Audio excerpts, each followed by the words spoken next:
Josh is Disney's new CEO? Oh, wait. Wrong Josh. Okay, we're going to talk about how we feel about the newest news out of Disney, plus some hot takes. Let's bring back the magic. Bring back the magic for all to see. Together we'll discover all the joy and glow. In every story, there's a little bit of gold. Join our podcast adventure, let the magic unfold.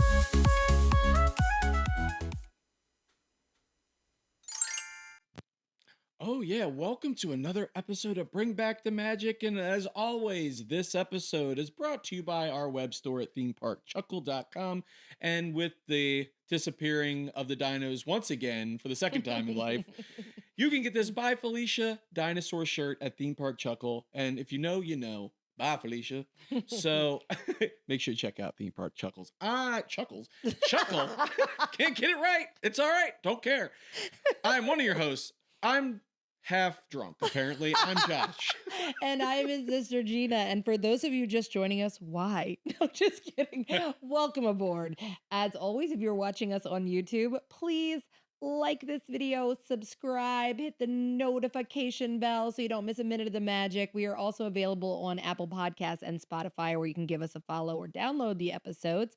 Please also follow us on our social media platforms. We are primarily present on TikTok and Instagram, and that is at BBT Magic Podcast. You can also check out our newly refurbished website, bbtmpodcast.com or bringbackthemagicpodcast.com. She nailed it once again, guys. So she says. Yeah, so we're back again. Okay, brand new episode. So much going on. So much is going on. We know what the theme of the episode's going to be. Okay, as you said in the cold open, Josh, you are the new CEO. I am. I have acquiesced. He must have seen our Underworld video. It wasn't for my love. It wasn't for my love of Disney. It was actually just for the bags of cash that they offered me. And I was like, listen, I can only resist so much. After the tens of millions, of course I'll do it. No, I kid. But you know what? Disney makes a great choice. Okay. Makes a great choice. Again, I don't know what's happening. I've been drinking stupid You juice have not gotten a lot of sleep lately. Yeah, some sleep to crash. It's not going to get any better, folks. Daddy's was right. First 100 episodes of the work. They are hot garbage. Oh, man. So picking a Josh is a good move, because you know what? I will tell you one thing as a Josh, and speaking on behalf of all Joshes everywhere, we like money and we like to be creative. I like money. I have a little. It's on the jar. I put in a jar on top of my put fridge. some more in I'd that like to jar. put more. That's where you come in. No, I'm so ecstatic about this choice for Disney because it makes sense. And before we get into all those kind of things, obviously, let's do a little something in here we like to call hot takes. It's getting warm. It's getting warm. It is. I feel like is it the fires of hell? No, it's not. I told you I wish this would give me a tan because I miss my summer tan. Also, I said I think my deodorant's failing me, so turn off the heat. Well, it's also the fact after I said the fires of hell, I should remind everybody this is TV 14, and you little ones, what are you doing? Don't watch us. Just kidding. No, watch us. We're clean. We're fun. We're people you should have. Keep it clean for TV 14. Yeah, keep it clean. TV 14. All right, hot takes this week. Gina, what are you going to throw at us?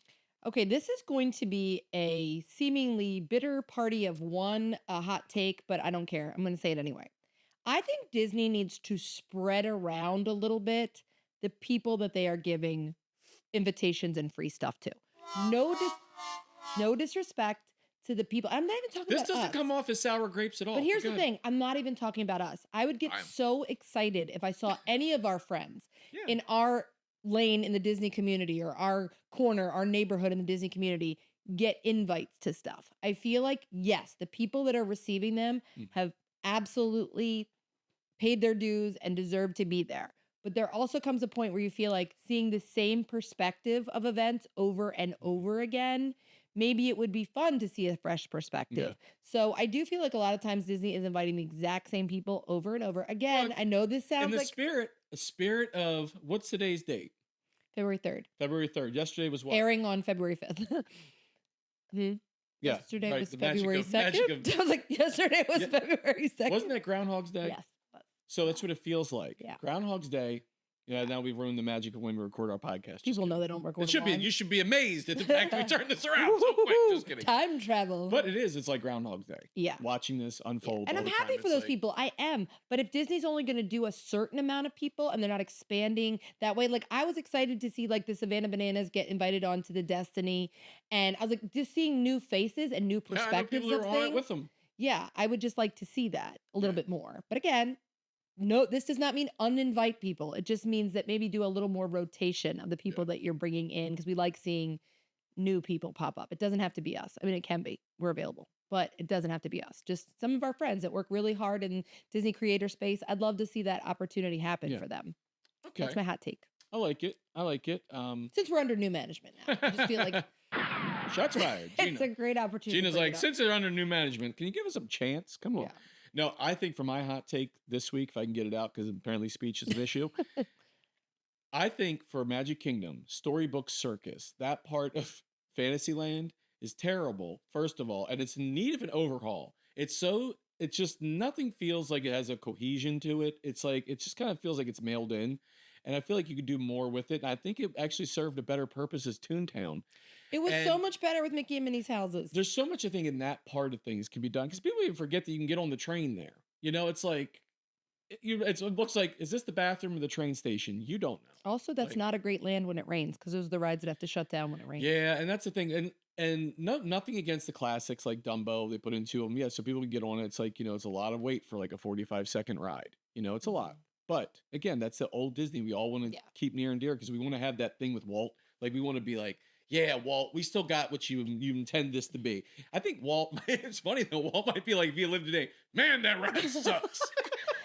Somebody get me a cigarette. This ride's junk. Yeah, it's not for everyone. How many times do you want to go around and around? He's like, oh, this is great. Can we innovate? Maybe that's what he would say. Like some of the old school rides were like, we love it. It was Walt's dream. He'd be like, I was always about progress and like things like, why are you keeping this trash? But again, you grow to love things. I digress. Right. I do think with that note, why that's a good point. If you really think about it, where that is still considered Fantasyland, right? If you'd taken out Storybook Circus and the Grand Prix or Tomorrowland Speedway, that could have been a great spot for Cars Land instead.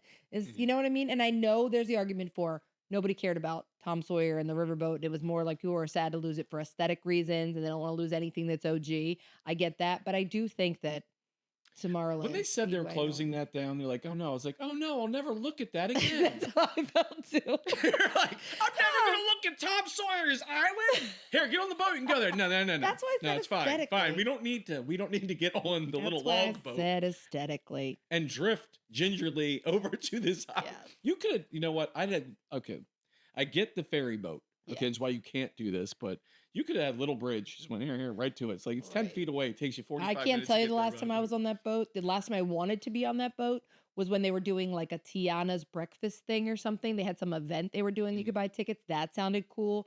But just to get on the boat, I haven't done Tom Sawyer's Island since I was the ferry boat, when you go around on it, you're like this. You're like, okay, legitimately, here, you want to get on a boat? Cool. It's a neat little boat. Okay, it's a paddle boat, whatever. You're like, okay, let's go through. Very old school. What do we get to see? You get to see all of this land, but higher up.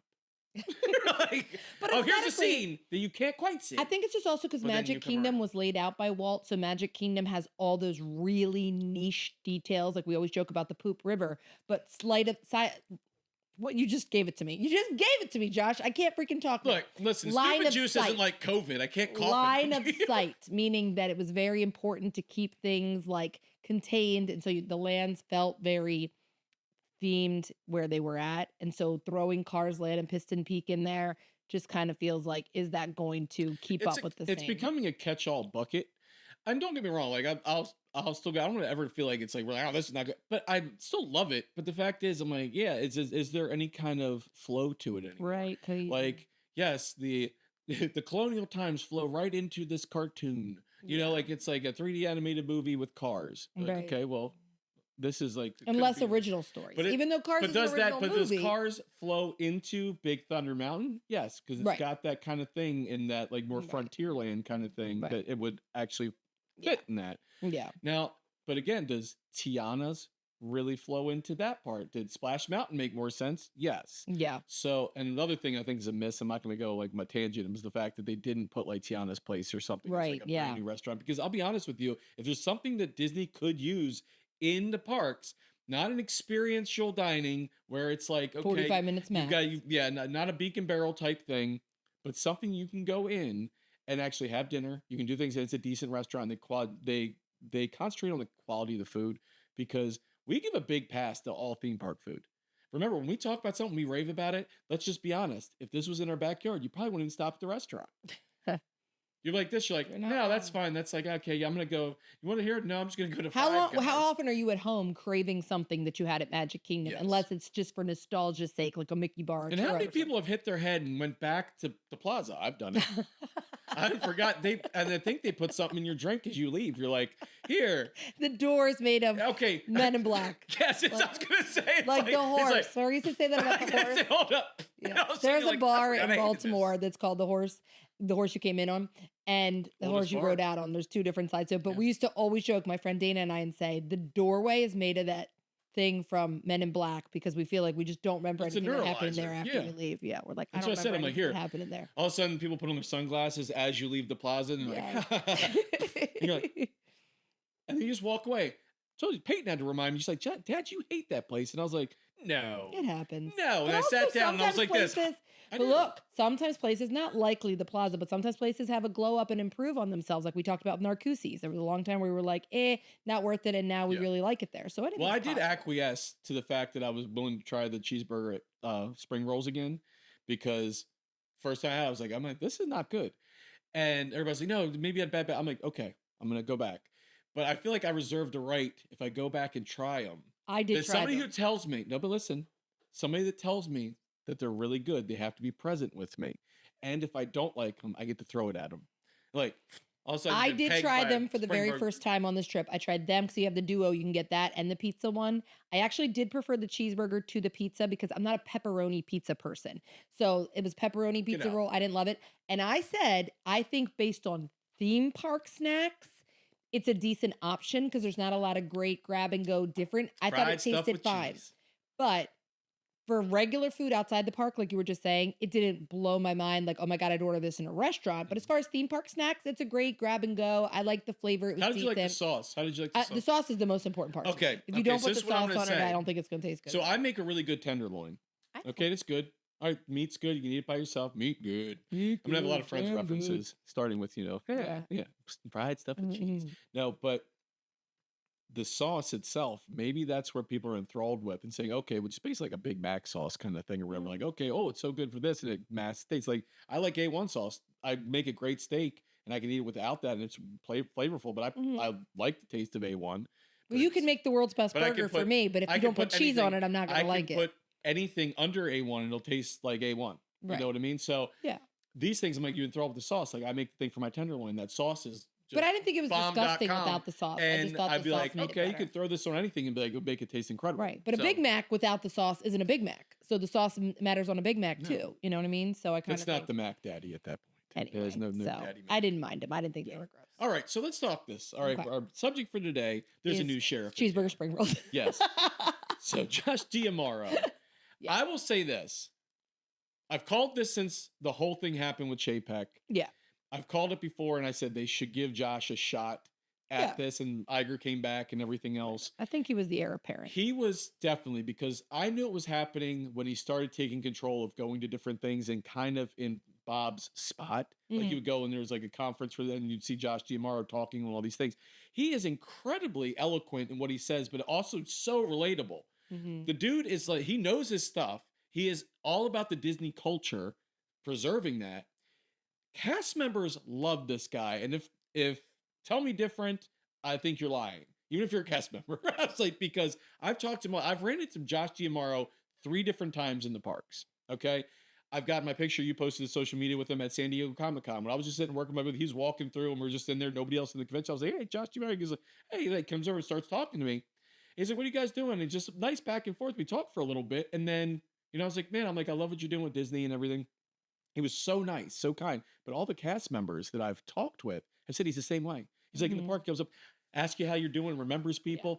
And we love that because that's how our family is. Yeah. Not that I'm sitting in some, fame seat, but I'm saying even Dad in his industry was always approachable. I just think that charisma, you can tell when it's fake and forced, but you can tell when it's very genuine. And he gives off a very genuine vibe. And I think that that's something we need in that seat. We need someone who's not just doing it for show. You can say what you want to say about fame, though. I feel like I'm famous now because I don't know how many debt collectors call me. They all know me. They all know me. I'm like, you watch the show. They're like, no, pay your bill, Josh. I'm like, oh, man. I was like, all right. Oh, my God. The caller you is sorry, your call's been outsourced to someone else. The person you are trying to reach is not here right now. Oh, the joys of being broke. No, I'm just teasing. So, listen, that's why I do this, because it's for the fun, and I love it. For the funsies. But he has so many different ideas and things. He's been responsible for a lot. Josh started back in like 1998, which was funny. Another Josh started back in 1998. It's when I went to work for our family's company in 98.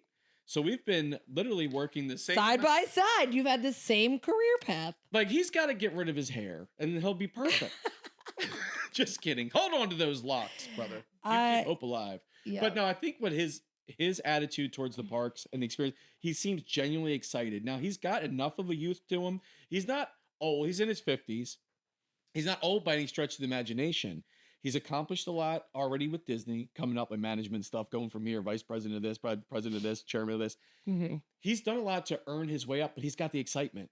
So it makes me happy because when you see him out there, like whether it was like the working lightsaber and it's like, and he's like a little, you want to have somebody at the helm. If you don't want to have the situation, I'm hoping we get to a point, and I don't want to ramble on here. I want to let you talk. But that's what the episode's about. It's fine. I want it to get to the point where the stuff we're getting is because he knows it's going to excite us. Not like, here's what you can have. Yeah. He wants to pull from that. That's what I feel like his kind of thing would be. Now he would be in control. I mean, you have a board, you have all this other stuff. But basically at the helm, you can say, I want to do things more that the consumer wants, that the park goer, that the cast members think will make more. I feel like making their jobs easier. He has a big opportunity in front of him to really mix the best of all worlds, from the Eisner part of the customer experience to even the Iger thing of acquisitions and just the pulling together the business. But I want to be left behind is the greed and the weight you put onto your consumer, because it's a lot. Like when you have to shoulder stuff for something you love, you already have to support your families when you're doing things. Now you got to support their habit going to Disney, and if it gets more expensive, you start finding a different habit. Yeah.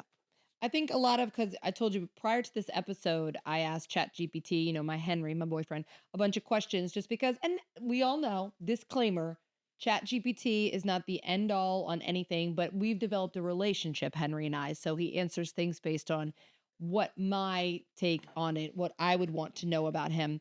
But I was asking things like, because my trepidation, I never thought he shouldn't be the CEO by any means not be the CEO. But I told you my main thing was because he was in charge of parks, and my priority is always parks because we spend so much money to go there. That is the immersive experience of Disney.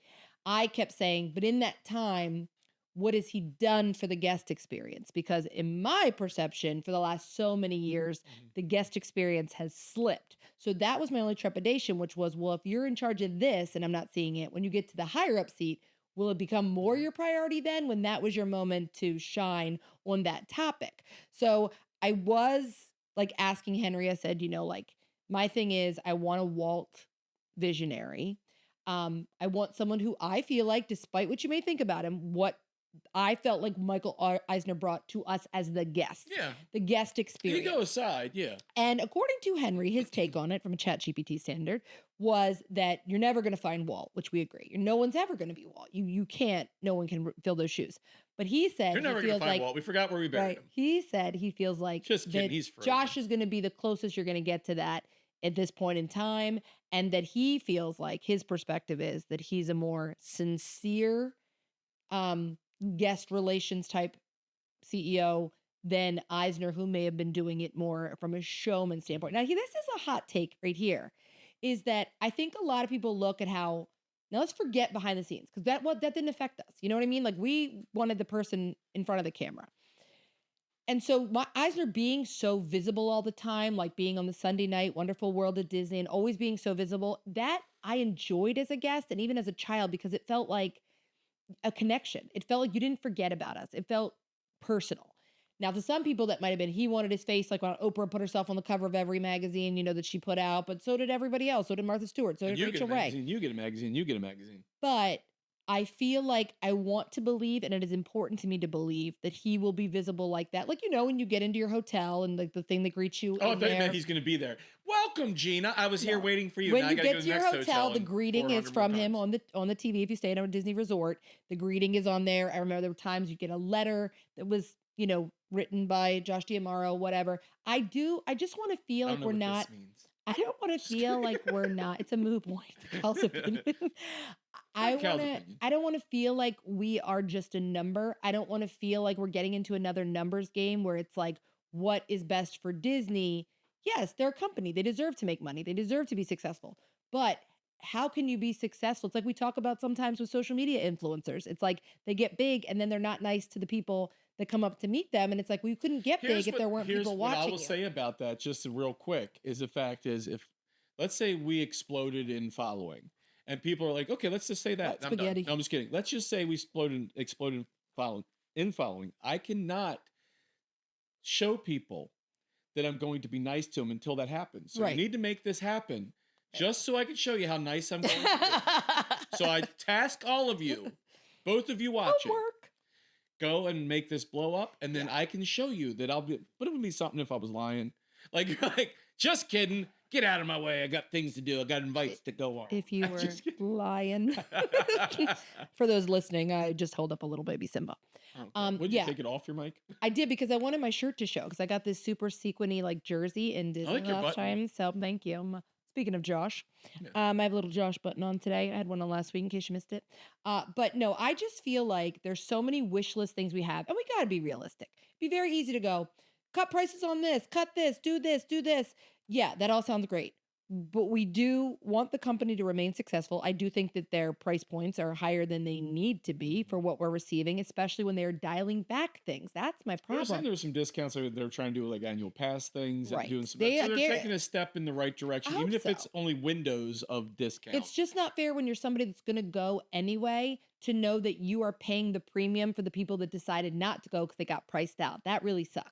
That really sucks. It's like, oh, your baseball team sucks, so you're still coming even though your team sucks. So we're going to raise prices 3 times as much because not enough people are coming. If you hide it from everybody, everybody knows there's if you don't get the money here, you're going to get it somewhere else. So you're like, the admission to the park is this, but the cost of this is this. It's over this, and it's spread out over many things versus over one thing. Like the cruise, ice cream's not free. Yeah. So room service isn't free. It's built into your cost, but it's like it feels complimentary because you're not paying for it in that moment. Once you've paid off the cruise, everything you receive, it's inclusive. Well, the thing is, the whole thing excites me from an angle of I can't wait to see the innovation of things. Remember, we've been talking about a 5th gate. I think it should be like maybe a throwback kind of thing, or maybe a property. People have talked about maybe it's more of like things towards the animated side of things, or there's even talks of actually being a complete Star Wars kind of deal. But I'm like, I don't think that stuff really works, because if you already did one thing in one place and the other place, you're like, okay, then it doesn't make much sense in the other. But who knows what they can come up with. That's where I love the thought process from Imagineering. You get the people that have built so many cool things, the Joe Rohdes of the world, and you're like, this is like Disney history. So you look like it's kind of just going up and up and up. Like, oh, from here's a Small World. Is this really that incredible of a thing to Flight of Passage? And you're like, wow. Which it boggles your mind. But I feel like now we've got a chance to maybe delve into some other properties or open up some other types of, whether they're restaurants, hotels, things like that. I think the theming needs to come back over everything. I don't care if there's a restaurant that's just a restaurant in a park. Make it something. Everything should be Why wouldn't you? Why wouldn't Everything should be Beak and Barrel. Everything should be Rainforest Cafe. I was going to say Rainforest Cafe. Look at that model. It seems silly to people, but it's like Rainforest Cafe is connected to good lines of restaurants, but it is a theme upon theme upon theme. Even though I do feel like the last time I was there, they've dialed back a little, like the loudness. Maybe that was an issue. It doesn't feel like it's loud and intense when the thunderstorm goes off. But that is an easy model to replicate. Very easy. But that And stuff it's is Disney. simple. Like, that should be obvious. That's what I said. I'm really hoping with Villains Land they knock it out of the park with something, whether it's an underworld type thing where they've got like a bar Or lounge. cosmic rays. And everything's not like about drinking either. I want to put that Right, like full no. disclosure. I don't really drink that much anymore anyway. But it's like you go somewhere, it's a nice restaurant and lounge area where you can say, oh, I can have a drink, whether it's a mocktail, a cocktail, I can have ice cream, I can do whatever else Yeah. it is in there, and have a meal. You can be immersed in something, and that's where the Disney They do it magic better on the lives. cruise ships. They Yeah. do it better on the Oh, cruise ships. 100%. They're The putting the dining. theming into all the bars, into all the restaurants, and it's like, And it all started with that. It all started with the different places you ate each night. It started with like the 3 different restaurants on each of the ships, and you go in rotational stuff. And then they started upgrading the bars because remember they started off pretty simple for a lot of things. Here's like a pub. Here's this kind of thing. Here's like the ooh la las of the world. Then you're like, or Skyline. You're like, okay, that's kind of the first foray into things. And they're like, oh wow, now you got hyperspace. Now you've got like DeVille's. Haunted Mansion. Haunted Mansion. You've got like Doctor Strange. You know, all these things. I'm like, it's amazing. Yeah. And like we need more of this because We people are do. paying a fortune. That costs you something once. Yeah. It's a one-time fee. Cost you to build it, and then you maintain it like any other thing. So that's kind of stuff I'm really looking for. Yeah, I would like to see, because I know they say that they feel like he is big into the storytelling. And I feel like, I've said this probably ad nauseum, but that's how I feel about most things I talk about on here. But the idea being, I just want to feel like we get blown away again, as opposed to that'll do. That's my issue You with want a wow Disney. moment. Yeah, I want to feel like I walk in somewhere and I go, oh my God. Like, this sounds silly, but even going in Mickey's PhilharMagic for the first time, I remember walking in and it was like you felt like you were in line, and the little queue area felt like, oh, I'm going to the opera. This is so exciting. They're like, put on your opera glasses, and sitting in there and that screen unveiled. And that's a movie. Like, it's a movie. It's What the was largest. what was your last real wow moment with an opening for Disney? What's your last real wow? I'd probably Rise. I mean, I feel like Rise really did wow me, like when I was in Just there. individually? Okay. Yeah, I mean, because what do you mean otherwise? No, I'm just saying, like, my thing, like, first thing that comes to mind when I said wow, like, with something that they went and did when they went and delved into Avatar and they opened Pandora. Because back then I did see it at night. Yeah. And I did see when these things opened with the glowing and all this stuff, and with like the floating rocks and everything else up there, or floating mountains, whatever you want to call them. I said rocks. But anyway, the floating mountains of Pandora. Yeah. But you have those, and then I told you I made a mistake and got on the Navi and not Flight of Passage. But when I saw those things, I'm like, wow, this is so themed well. It fits. It makes a feeling inside of me, and I also escaped feeling like I was there. Star Wars is a close second. Yeah, not Galaxy's Edge. Because when you so see Rise. the Millennium Falcon and you're in there, and I got a different experience because when I went, it was opening for the press thing in Disney World, so I got to go through a lot of stuff, which was really awesome, and I'll always be a memory I take, and I'll keep talking about it. It's got nothing else cool to say, but it was neat. But I also felt like even though you're in Batu, I didn't get the feeling like I got in Pandora, even though it's smaller, that I was just kind of like, ooh, I'm in this kind of thing. Or what I got when I got on the safari. Now, I think the most wow moment Disney for me over the last years, the things have been added, is way back when Animal Kingdom started and you got on the safari. For you sure. turned that corner by the baobab tree, and it's like, okay, here's your upside down tree. And you're like, this is Florida. And it just feels like you're on safari. And you're like, this is so cool. Yeah. But those are the feelings I want. Right. I want something like that. I want them to open up something when Villains Land opens up and you just go through. And that's my fear. I told you. I feel like we need more Joe Rohdes in our life. We need more of the old school Imagineers that would Tony Baxter's and things like that. Like that you're like, these people weren't just coming up with ideas, they were invested. The amount of travel Joe Rohde did to authenticate, even down to the little dinosaurs that were in Restaurantosaurus, which is a little quick service place. I love the But Easter eggs, like things- the new show for Zootopia on the poster. It's like Joe Rohde as like, what is he, like a mouse or something like that, or a weasel? I don't know what he's at. Whatever character, I forget. Right. Forgive me, but he's on the poster. Those things are so important to me to know that it was like they were taking it personally what they developed.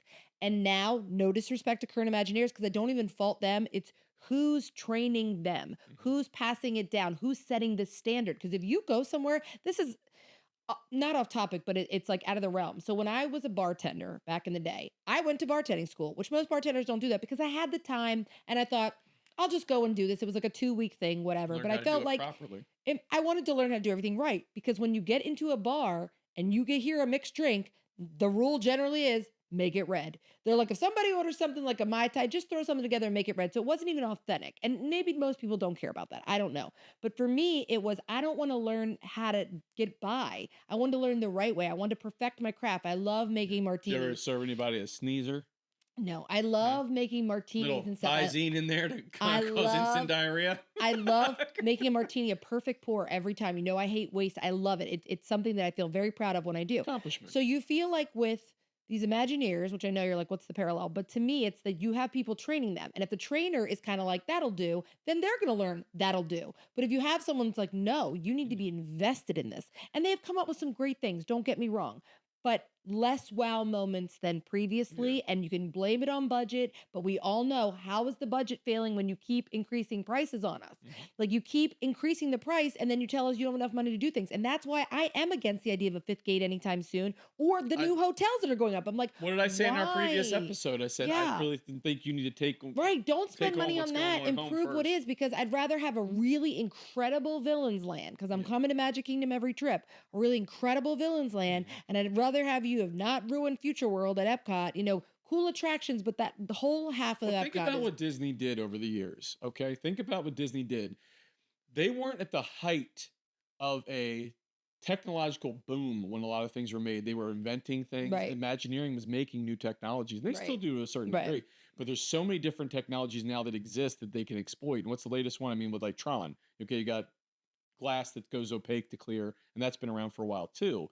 But you can do all these things. People 3D print incredible things. The rise of technological, like, just breakthroughs is more than it's ever been.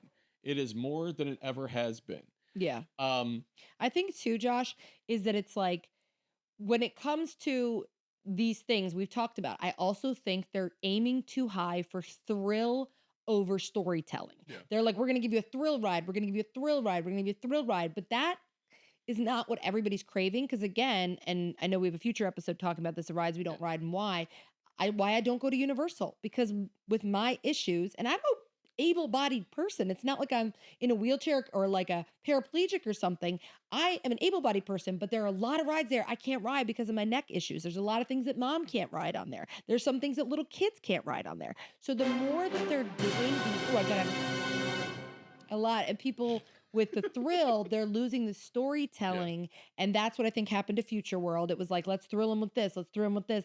And then you lost the whole cohesion of that half of Epcot, which was disappointing. But I feel like... other than... Yeah, go ahead, finish. No, you're fine, go ahead. I feel like you're 100% on the money. There was a different feeling when Epcot was Future World. Because your mindset changed being in that part of things. So you'd look for things when it was, Communicore or Interventions, or things like going through and looking. I know it's kind of off topic we're talking about, but it bears repeating from a history of Disney to say what you're really going through. I feel like he is a historian of that. Like, so that 1998 starting and then going through management and then working your way into different, like, vice presidencies and this and chairman of this and, president of this. You see a lot during that time. That 98 and up, a lot of things happened. So over the course of the last, like, let's call it 27 to 28 years that you've been around the company, you can go and say, all right, well, this happened. I saw like how things evolved and what really worked well in the past. And I know how much Disney makes me happy. Right. So that's where I said, you lead by example, and like everybody else follows because you do the right thing. And I feel like you lead with excitement and care and genuine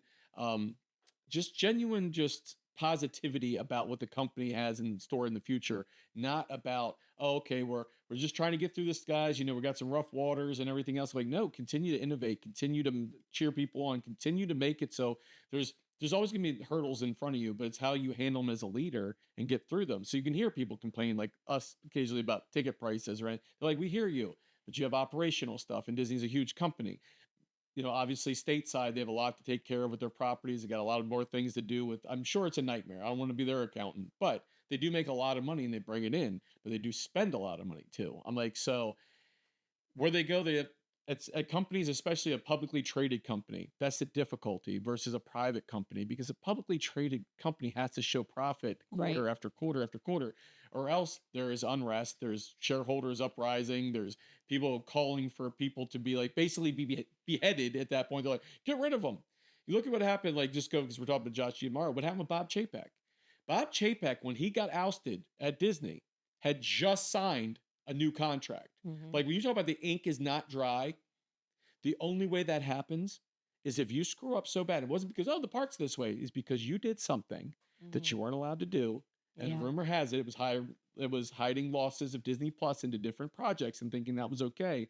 But that's a violation when it comes to a publicly traded company. You can't right pocket, left pocket, stuff like that. You have to be honest about what your earnings are for certain things because people buy into it that way. So that was a big thing. They're like, nope, gone. You don't get a second chance. Even if you're the scapegoat, don't think you don't get a second chance.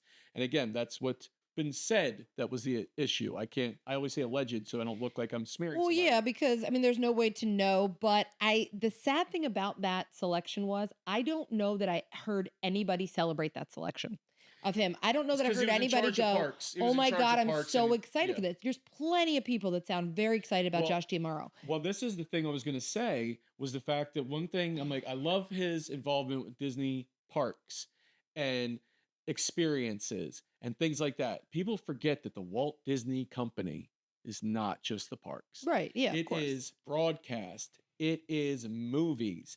It is merchandising. It is so many different things and so many facets of life that they just expand into. Yeah. That you've got to be somebody that's really smart. Like, cruise line, everything. And Josh has been integral with that stuff too. So he's helped a lot with this, the new ships, everything else. But it's basically, you can only have a certain set of skills, and that's okay. That you're the leader, you can be this person, but it doesn't mean because you own a company where you have a great graphic designer, you have to know how to draw. Right. But you have to trust that person that knows how to draw, right? So this is what happens here with him. He takes the helm of the company, but you got to trust the people that are in movies and TV. Say, okay, you give green light for good ideas because you use your discretion with stuff. But you don't want to go and say, I'm going to dip my toe in this and this and this. Because at one point I thought because of the success of movies, and it's two different things, that Kevin Feige was going to be one of the people that was going to be considered for a role like this. I don't think he has interest in it. I think he made enough money from the Disney company. I know. I'm like, he is definitely somebody that's made a ton of money. He's really done a lot for Disney. But it could be somebody like that. Yeah. But that's just a movie person. But when you know the Disney culture, I think the Disney culture is the most important. That is the most important thing. That's the most important thing to me, is it's like, that is why, we celebrate. And seen. We celebrate cast members. We want to see cast members appreciated. But I'm lying if I didn't say I want to see cast members retrained or weeded out, because I told you it's not about somebody having a bad day. I'm sorry. Gina's calling her. Gina's like, no, it's not about our next trip will be picketing. It's not about grading them on I'm saying we all know this. There are people there that did not come because they wanted to work for Disney. They just wanted a job. And I want the people there that came because they wanted to work for Disney, because the difference. I'm not saying everybody's going to be a crystal level cast member. That's a very high level to attain. But there are people that are kind of getting through the motions, and that affects the experience overall. And I'm not saying if you have a bad day or something, but you can tell the people that, like I just said about the Imagineers, that are not invested in it. So what do I say? Retrain them. Yeah. Retrain them. And if you're not setting the standard, if you're letting them behave that way, that's on you. The thing is, you said the whole, I'll make a joke here, and again, is for X amount of episodes that I try not to get us canceled. I'm pretty sure you've been like 3 for 3 I'm on a campaign season to get us canceled, and this is not something that's going to be this way. But just bear with me because it'll go a certain way. But weeding out the people that really don't represent what Disney. We shot out Crystal a lot on our episode, and we love her dearly. She is one of the best cast members I've ever encountered, and she is just embodies everything Disney's supposed to be. Right. Because she gives you a feeling when you talk to her, and she's just excited to be there, and she loves Disney herself. Those are the kind of people. But then you get other people, it's like, again, you're collecting a check. Right. And you're sitting there and you're miserable, like, okay, this. I'm like, do you know what the company culture is? Right. You're trained to be a person. You're in a live show and you're messing it up. Right. Because you can have an effect on somebody's complete day. Now for the canceling part. So you can't send people in to deal with these cast members. Just all of a sudden they bag them up and they're gone or whatever it is. So you can't refer to them as nice agents or something like that, where they come in, they're like, hey, let's bag up these bad cast members and you get them out of here. But it is it's something where you can be like, you've got to be nice. Nice. We're going to get you. You're a grump. Get out of here, Grumpelstiltskin. Yeah. Grumpy's going to get you. But that's the thing, though. Do you think that's code words? I'm going to ask Crystal, like, if they're on the walkie-talkie somewhere. All right, we got a Grumpy. Somebody's here. That'd be funny. Here's the thing, though, but it's a very good point. You can only blame them. I thought you were going to do something way worse. But there's only so much that you can blame this specific cast member if whoever is managing them is allowing it. Right? Yeah. They're not in charge of their own job security. So if you have somebody and it's like, for example, if you come to work every day 10 minutes late and nobody says anything, why would you stop coming 10 minutes late? If anything, you'll probably try and come 15 the next day to see what you can get away with, Testing right? boundaries is a big thing that lackluster employees will do. If people show up sloppy or people don't give I'm not asking for anybody to kiss my butt, but if people don't give that magical cast, they are part of a cast experience, and it's just allowed and nothing said to them about it, like even if it's kindly being like, hey, just so you know, could have handled it like this maybe, or let's add a little bit more oomph or whatever. If that's not happening, it's not even the cast member's fault. You meet stuff like that with kindness, and you're like, because you don't show something that's already messing up anything by coming at them aggressively and say, this is intolerable, we're going to do this, but like, now listen, we have checks and balances in this company. We need you to operate within these things. Can you please try not to be a grump? Something that's like not uber offensive. Well, I said, it's not our job to do it. It's our job is to. It's not to meet people where they're at. It's like to try to get yourself. You keep putting the magic out there. That's our best job. Is keep putting the magic out there. Don't be disgruntled. Don't be upset. First of all, you also are not required to go to Disney. That's a choice you make. Mm-hmm. And Disney is the one setting the standards. So that's why my issue is with Disney when that thing falls to the side. Because I'm like, hey, this is what you promised us. It's not there. Hey, you told us immersive storytelling. Hey, you told us high sanitation standards. If those things fall, that's a Disney problem. And that's what we're talking about with a new CEO. So here's my question I want to point to you as we're, entering into our last, part of the show. You are CEO, okay? Let's say you've been a Disney fan your whole life. When someone says, Josh, it's your role, what are the things that first come to your mind that you say, if I'm the boss, this is... Now, again, I get it's a publicly traded company, you have limitations, but let's say you didn't. What would be the first thing that you would want to target? The first thing I would do, day one, if they said, here's the job, I would literally sit there and look at what every negative thing somebody had to say about this company. Mm-hmm. So looking from everything feedback, say, what's the most overwhelming thing we get in? Right. What's the most that somebody talks about? Mm-hmm. Tackle that first. Mm-hmm. And say, make it a point to say, we hear you. What would your guess be that would be that thing? It's probably prices. And you say, even if you can't do a lot, you can do a little. You can go into that. You can also say whether it's cleanliness of the park in certain things, because sometimes that can fall off. And that's lack of staffing. You could say that timelines. Things move up timelines for constructions. Because you're like, oh, this and it's coming out there. I'm like, Universal makes an announcement, and they're like, okay, it's like next week this is opening. It's a different timeline, and people aren't satisfied by hearing, oh, it's one day this is coming. But no, you can't keep resting on it. You've got a competition now, and people that are younger, remember the Disney brand is strong, but it's old guard strong. So the classics of Disney are from a long time ago. Now, the kid that don't resonate with the kids now. You asked me a question before. Why were they going to do something with Conservation Station and do something maybe with Bluey? I was like, because they have to try to get people into certain parks by catering to a younger demographic so they can grow up in something and like it. And it's a different situation. I don't know. There's a lot to unpack with that. But first of all, after I was done counting my money, as they told me, Josh, which technically they did. I'll just edit out the DiAmaro part. Like, hey, we're announcing Josh. Oh, that's it. Giuseppe. Josh Giuseppe. All right, we're Italian. Josh, okay. The host of Bring Back the Magic. Josh, the host. Ever. No, and like, here, I'll just say this. And I sound different from certain points of view. Actually, I'm not completely non-intelligent. I'm actually very intelligent. I'll give myself that. And that's in my consultant role, what I do day to day. I encourage somebody to, first of all, when you're dealing with staff, whether you're dealing with future business and all, mindsets, all these things, to really take a deep dive and look at how you handle things, because the way you talk to an employee, the way you set up your time, your forecasts, all these kind of things matters. And when you think the little things don't matter, you don't understand a little thing can add up to something big. So same case when it comes to Disney. some could be a little problem right now, but it can fester into a gigantic wound that you have not taken care of, and all of a sudden you're cutting your leg off. So, Yeah. what would you, and the flip side, what would you first do as CEO Josh Diagina? Okay. I'm gonna say what would your role be? The way I approach things, even though we know he's very present in the parks, I would say, my first line is going to be bring back the magic. And what I mean by that is I would want to go and visit Cheese each park. on every burger. I would want to go visit each park, maybe even like in an undercover boss way, incognito, so nobody's treating me as Josh D'Amaro, right? Or Gina Diaghiletti. You don't look anything like Josh D'Amaro. But I'm saying, if you go through and experience it as a guest for the day, this has happened to me in previous jobs where I've said something to somebody and I'm like, well, this is a problem that guests experience. And then they're like, oh, I never see that. I go, you're not going to see it because they treat you a certain way when you come in here. And then sure enough, the next time they were somewhere, they saw it happen to somebody else. And I said, that's the thing. So it's very hard when you are that visible to really see. And it's hard to put somebody else in the role because everyone's taste is different. But if you have the power and you could go see it and say, like when Michael Eisner rode Alien Encounter, right? You hear the stories about, oh, I went and I did this and I felt this way. I would love for him to be able to see and experience things from what an actual guest is going through day. Like when you walk in, do you feel the magic from the moment you enter the gates? Are you standing because they closed the boat to Wilderness Lodge and you're standing an hour waiting for a bus?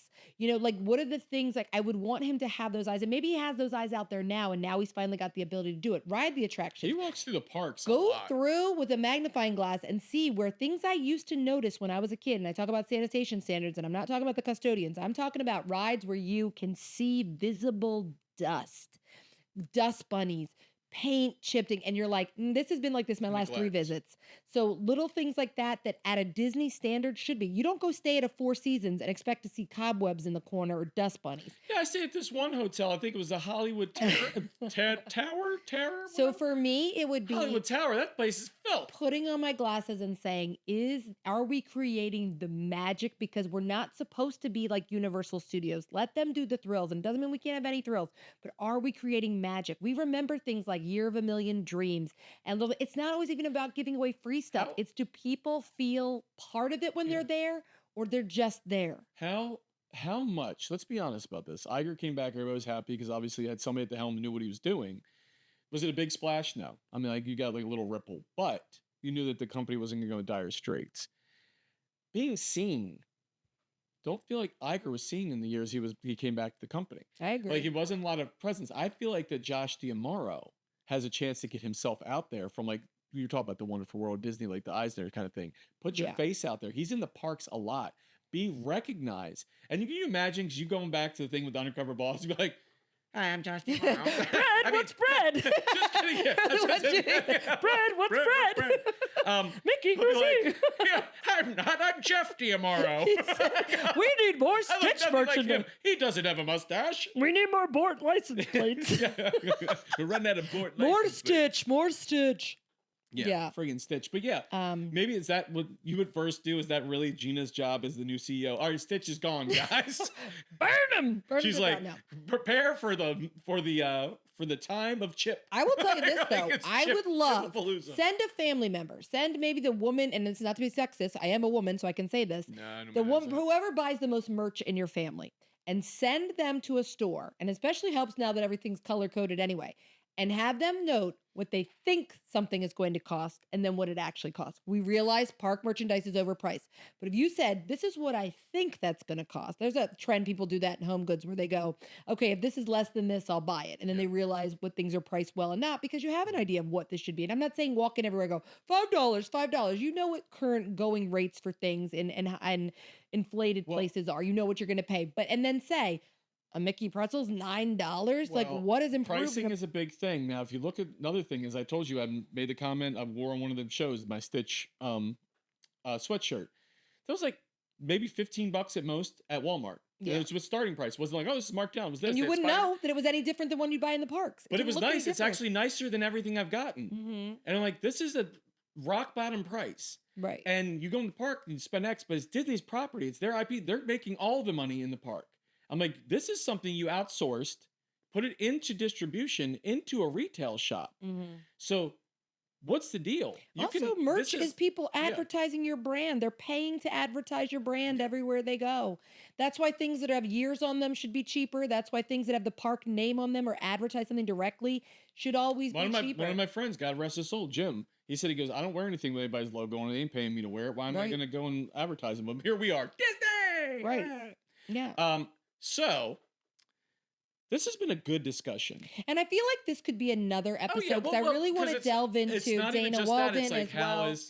How's he doing? How's he doing? We'll check back with this. But I do want to say we do have the highest hopes and we do feel very optimistic about it. I will go farther than that. I've got not high hopes. I have the utmost confidence he's going to do something better. Exactly. That's how I should say it. Is that I will say I have strong optimism because I really do believe he can do it.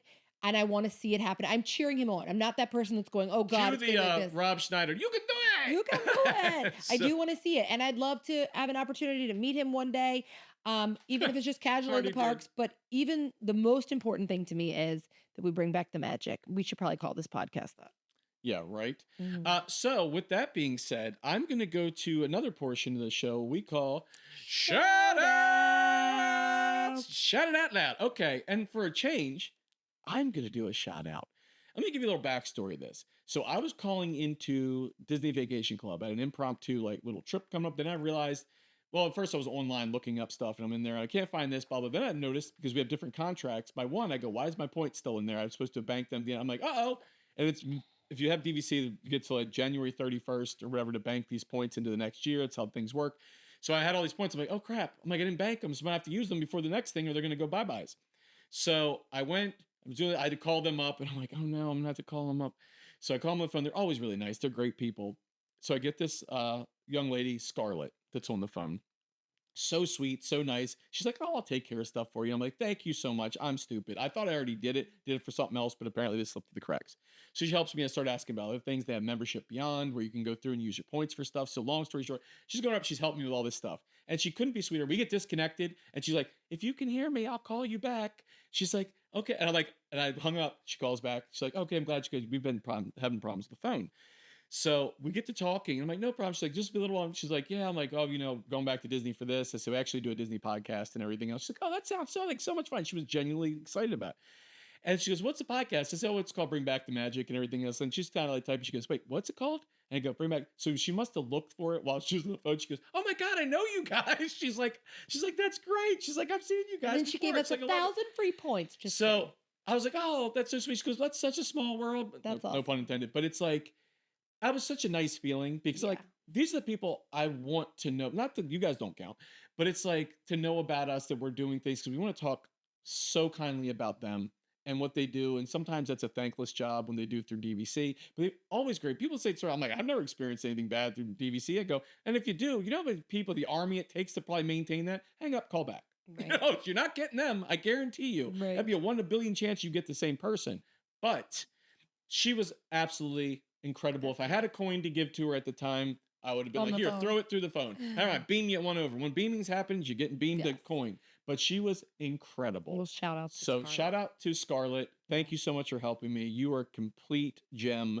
And I hope people take your on that note, and piggybacking on our last episode where I could not remember the name of our server from Beaches and Cream, it was Matt, and I believe Matt is a legacy pin because I saw somebody else post a video of him, and I feel like I would have remembered it, but he wouldn't have just gotten it since my last trip. But Matt at Beaches and Cream, phenomenal. I want to give him a shout out. I'm sorry I could not remember because I didn't check before I got on the episode last week. And but what I'm gonna say for this, and once again, this episode, like most episodes, brought to you by our web store at Theme Park Chuckle with our little t-shirts we do here and there. Just for funsies. It's funsies, basically. It's just funny things. Not like anybody's making any real money on this.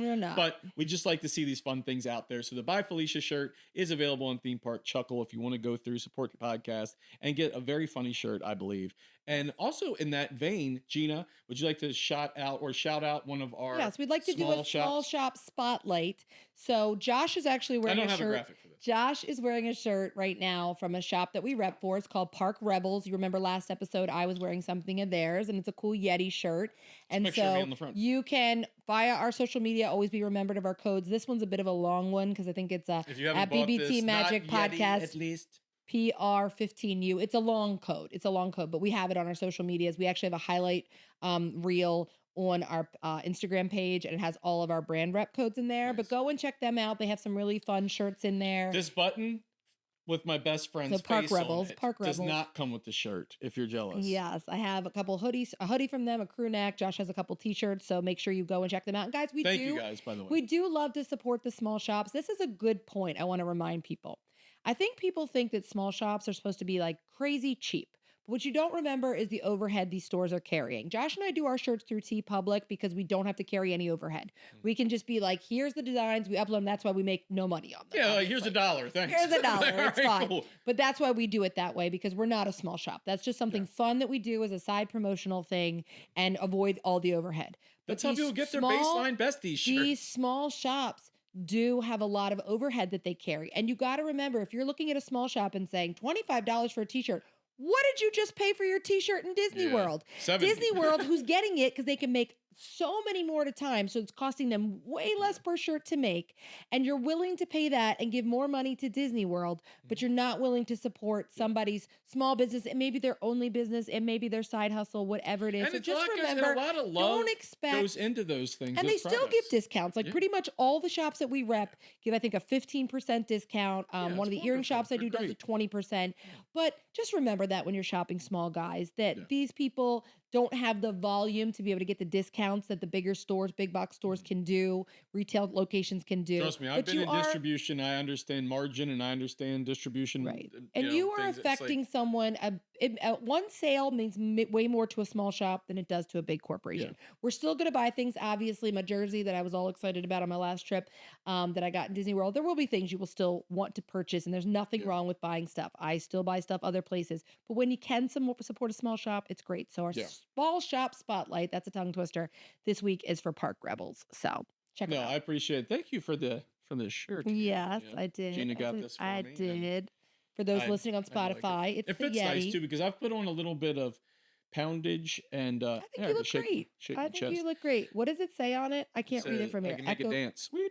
Echo from the ice. Ah, yes. And it's got. And it says it's underneath my belly. Okay, so it says Outpost Echo, and it says Sector 9 Himalaya Recon Team. It's got 20.9 degrees north and 58 degrees. Also, I want to remind people registration is still open for our Festival of Friends, May 15th to the 17th, 2026 in Walt Disney World. Early registration is over, but registration is still available. So if you're go to our website, listening to this during that time, definitely. Yes. And registration will close at some point, so you got to be because we don't want this to be an overwhelming. It's not going to be open until the event, but registration will close in the coming little bit. It's not right. We want it to be intimate enough for people that they feel like they can really engage. We're not trying to have some large convention and some mob of people that we can't do anything together because there's too many of us. So we're getting pretty close to that number, actually. So if you're thinking about registering, please do. Please do. Yeah, absolutely. So this has been fun. I love when we can talk about something. About our social media. Well, since you asked, we would like to say that if you are watching this video on YouTube, if you didn't know, we are on YouTube if you're just listening to it, but we are on YouTube. You can watch it. Please subscribe to our channel, hit the notification bell so you don't miss a minute of the magic. We have other things we do just besides the episodes of Bring Back the Magic. We have other events. This will keep you notified on that. If you are listening to us on Apple Podcasts or Spotify, please give us a follow. As always, guys, thank you so much for those who have been commenting on the videos again. We appreciate it so much. It's so fun to see what you're thinking when you're watching or listening to it. Also, reviews are a big way to help any of your friends that have podcasts. It doesn't cost a thing. It just takes a couple minutes. We do appreciate it. Also, our social media. That's where we are ever present every day of the week. You can find me on there, and we are at BBT Magic Podcast on TikTok and Instagram. We also have a Facebook, but we also have this awesome website that Josh has been working really hard on, bbtmpodcast.com or bringbackthemagicpodcast.com. And you can find all the Festival of Friends information on there. And Josh's Lonely Loser blog for when he feels like... couldn't resist. When sister goes to Disney without you. I know. You go on trips without me all the time. You're in church. All the time you go without me. Here's the magic of Disney. So thank you guys for joining us for yet again another wonderful episode, I feel. And you know what? Please watch your head and step as you exit the podcast, and we'll see you next time. bring back the magic for all to see. Together we'll discover all the joy and glow. In every story, there's a little bit of gold. Join our podcast adventure, let the magic unfold.